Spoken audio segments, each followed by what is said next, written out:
Halo guys, assalamualaikum warahmatullahi wabarakatuh. Terima kasih nih yang udah stay di channel Tiat Isam Official. Semoga kalian selalu sehat. Berkabar kalau untuk kita semuanya. Gimana kabar kalian? Ayo guys, angkat gelas kalian. Kita ngomong apa? Yang puy. Enak banget guys. By the way. Gimana kabar kalian? Semoga selalu dalam lindungan Allah ya guys ya, sehat walafiat. Yang lagi sakit Allah sembuhkan. Teman-teman kita yang ada di rumah sakit, semoga Allah angkat penyakitnya. Yang lagi kesusahan Allah mudahkan. Semoga hajat-hajat kita terkabul. Pengen beli mobil, sawah, apapun itu, doa aja sama Allah, semoga Allah kabul ya guys ya semuanya. Amin. By the way, kita bahas apa? Oke, ini masalah break kontrak. Kayak sama mau ngasih tahu nih, buat kalian nih yang gengsinya tinggi atau yang mungkin sudah kena mentalnya di rumah majikan nih, dengerin kisah ini ya guys ya. Semoga menjadikan pembelajaran kalian yang pengen niat break kontrak. Apa sih yang harus dilakukan kalian kalau misalkan kalian nih pengen break kontrak ya guys ya. Oke, sebelumnya Kak Isa mau menjelasin dulu perbedaan break kontrak sama notice. Itu bedanya. Kalau break kontrak hari ini kita ngomong sama majikan, bos, saya udah nggak mau kerja nih di sini. Nih, saya bayar gaji 1 bulan, saya cabut. Kamu akan tetap mendapatkan tiket pesawat. Hitung-hitungannya ya sisa gaji, tiket pesawat. Kalau sudah dibayarkan semuanya, kalian bisa pergi di hari itu juga dengan membayar 1 bulan gaji ya guys ya ke majikan. Oke? Tapi kalian juga tetap masih bisa mendapatkan masa izin tinggal 14 hari. Terserah kalian mau holiday dulu di Hong Kong atau kalian mau cari majikan, is okay, itu adalah hak kalian. Nah, yang jadi masalah kalau kalian dibelikan tiket majikannya itu langsung hari itu juga, berarti yang harus kalian siapkan adalah kalian harus siap pulang kapanpun. Kecuali kalau kalian punya tabungan untuk beli tiket sendiri, menghanguskan tiket majikan ya guys ya, itu beda cerita. Kalau notice adalah kita mengajukan kepada majikan, bos, saya bulan depan udah nggak kerja ya sama kamu. Nah, itu adalah one man notice, adalah pemberitahuan 1 bulan sebelum kalian keluar. Dan itu kalian nggak perlu bayar majikan. Hak-haknya apa aja kak? Hak-haknya itu kalian mendapatkan sisa gaji sampai keluar, tetap tiket pesawat, uang cuti tahunan ya guys ya. Udah sama aja sih seperti itu. Oke, kak, break kontrak sama notice, apakah masih bisa cari majikan? Bisa asal kalian ikuti prosedur. Kalian harus pulang ke Indonesia dulu untuk menunggu visa. Kak, apakah kasus break kontrak kita mendapatkan majikan misalkan sudah cimeng, apakah visanya turun? Ada juga nih teman kita yang nge-break terus dia udah balik lagi ke sini, bahkan visanya itu cepet guys, 2 minggu udah turun. Kita nggak pernah tahu rezeki orang. Maka dari itu, sebelum kalian break kontrak, notice, kalian harus mempersiapkan dulu nih kalau misalkan kalian masih pengen bekerja lagi di Hong Kong. Oke, yuk langsung aja. Mbak Dewi ini sudah bekerja di Hong Kong itu sudah 3 kontrak dengan beda-beda majikan. Nah, termasuk majikan yang kedua, ini Mbak Dewi ini di interminate guys, dan menunggu visa di Macau. Apakah boleh kak? Sebenarnya nggak boleh ya guys ya. Makanya Mbak Dewi ini sempat ditahan oleh imigrasi Macau untuk ditanya, kenapa kamu ini menunggu visa di Macau? Nah, karena visa kerja barunya Mbak Dewi ini sudah turun, makanya diloloskan tuh untuk kembali lagi ke Hong Kong. Alhamdulillah nih, Mbak Dewi ini bekerja menjaga anak silo, di rumahnya itu dadanya nggak kerja ya guys ya, dan singsang aja. Nah, termasuknya dadanya super duper maafan, banyak bacot. Maaf guys, kilap. Akhirnya Mbak Dewi ini termasuknya kena mental guys. 1 bulan Mbak Dewi ini berpikir 30 hari ketakutan luar biasa. Kok aneh banget ya guys ya. Handphonenya Mbak Dewi ini majikannya tuh tahu guys. Pernah waktu itu majikannya ngomong, Dewi sini pinjam handphonenya. Ataukah mungkin handphonenya Mbak Dewi ini diretas atau disadap sama majikannya? Bisa nggak sih? Ya nggak tahu ya guys ya, wallahualam. Pengakuan Mbak Dewi kalau aktivitas di handphonenya ini majikannya selalu tahu. Atau mungkin memang Mbak Dewi ini sudah kena mental, jadi ketakutan diri sendiri ya guys ya. Jadi kayak histeria sendiri gitu guys. Nah, nggak tahu nih gimana ceritanya.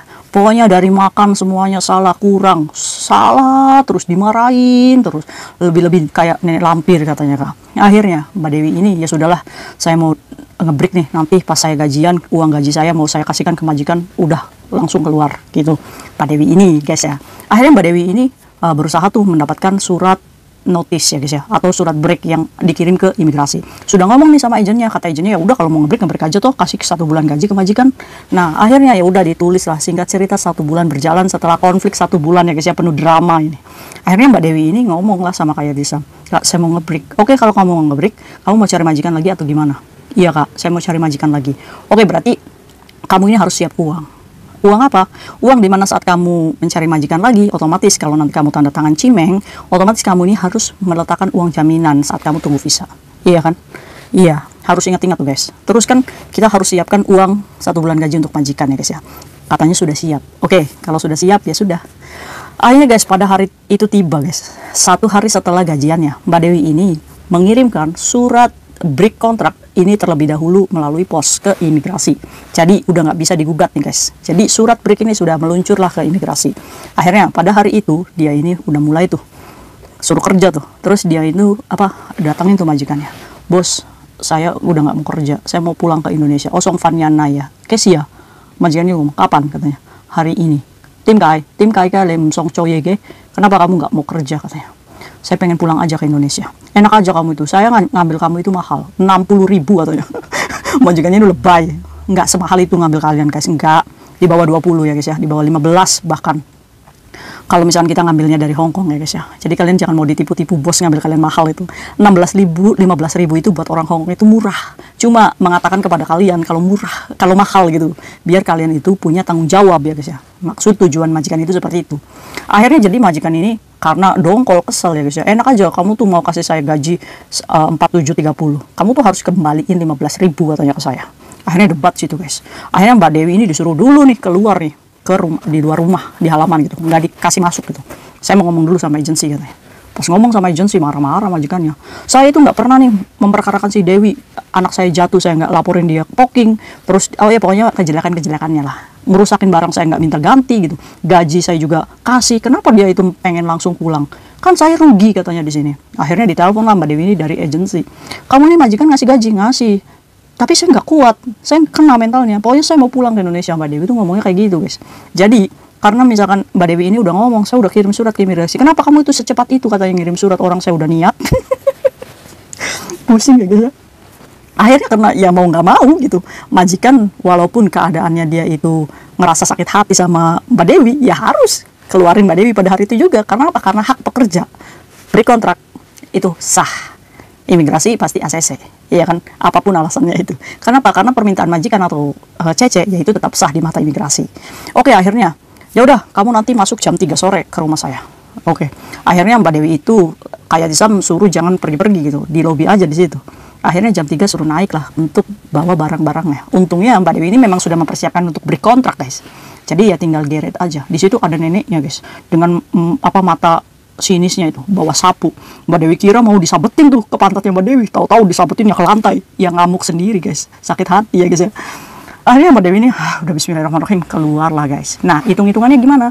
Jadi majikannya itu memang ya ada licik-liciknya guys, nggak mau dibayar segitu. Jadi akhirnya Mbak Dewi ini cuma dikasih tiket pesawat $700 untuk beli tiket pesawat sendiri katanya. Saya nggak mau belikan tiket pesawat kamu, saya ganti uang aja. Akhirnya kasih $700 ya karena Mbak Dewi ini ya udahlah nggak mau pusing juga, karena Mbak Dewi juga masih mau memanfaatkan 14 hari kerja masa tinggal ya guys ya, dan juga nggak pengen cepat pulang ke Indonesia dulu.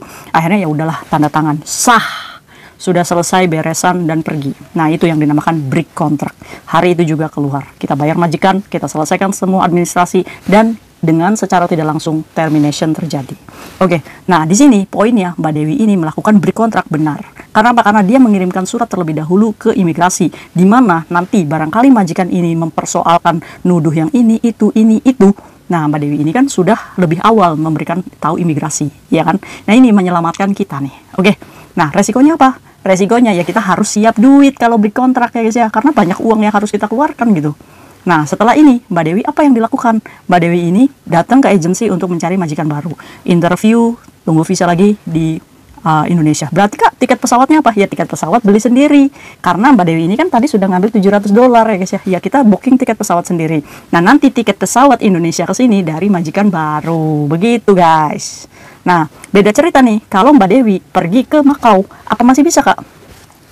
Ya masih bisa, tapi kalian harus ingat kalau kita sudah mengambil visa 1 bulan di Makau, terus belum 50 hari lebih, kita itu biasanya ditolak masuk lagi ke Makau ya guys. Jadi kalau misalkan kalian baru datang ke Makau, terus kalian ke Hong Kong, kalian mau holiday lagi ke Makau, tunggu 50 hari stay di Hong Kong dulu kalian, baru kalian bisa masuk lagi ke Makau. Nah posisinya sekarang itu kan Mbak Dewi ini belum mencapai 50 hari, kemungkinan masuk ke Makau ini akan ditolak ya guys ya.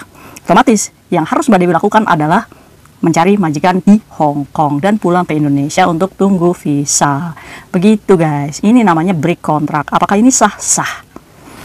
Pusing ya guys ya. Nah, pelajarannya apa? Pelajarannya ya kita kerja di sini ya guys ya. Kalau mental kita kena, ya memang sudah sewajarnya karena majikan Hongkong itu biasanya memang banyak bacot guys. Nah, untuk menghadapi banyak bacot nih majikan, apa sih yang harus kita lakukan? Coba kasih saran deh guys. Coba tulis nih di kolom komentar nih supaya teman-teman kita itu mentalnya itu jangan kena gitu ya.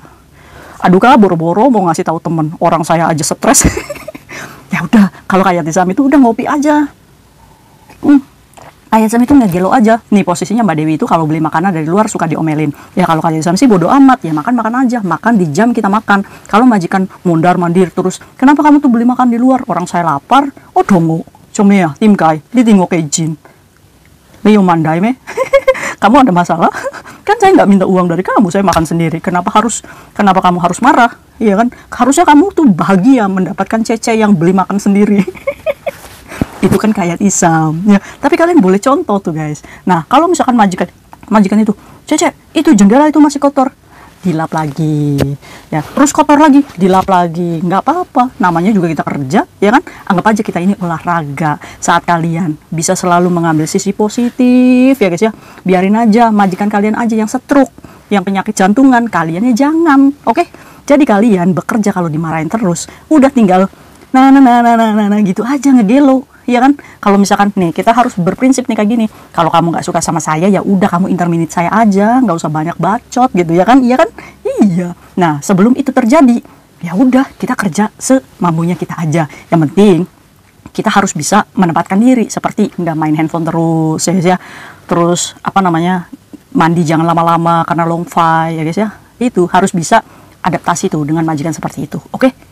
Mungkin itu aja guys sharing Kak Isam hari ini, semoga bermanfaat untuk kita semuanya guys ya. Hati-hati buat kalian kalau misalkan kalian nih dibisikin setan, udah ngebreak aja, udah pulang aja ke Indonesia. Ngapain kamu kerja di situ? Ngapain kamu dengerin majikan yang bawel kayak gitu? Jangan ya guys ya, selalu istighfar, astagfirullahaladzim. Setan, kamu itu pergi. Gitu ya guys ya, karena kalian harus ingat perjuangan di PT dulu gimana sampai sini. Karena kalau udah nyampe sini ya udah nanggung gaya gitu. Udah jalani aja, 2 tahun itu cepat. Oke? Semoga kalian finish kontrak ya guys. Amin. See you next video. Bye. Assalamualaikum warahmatullahi wabarakatuh.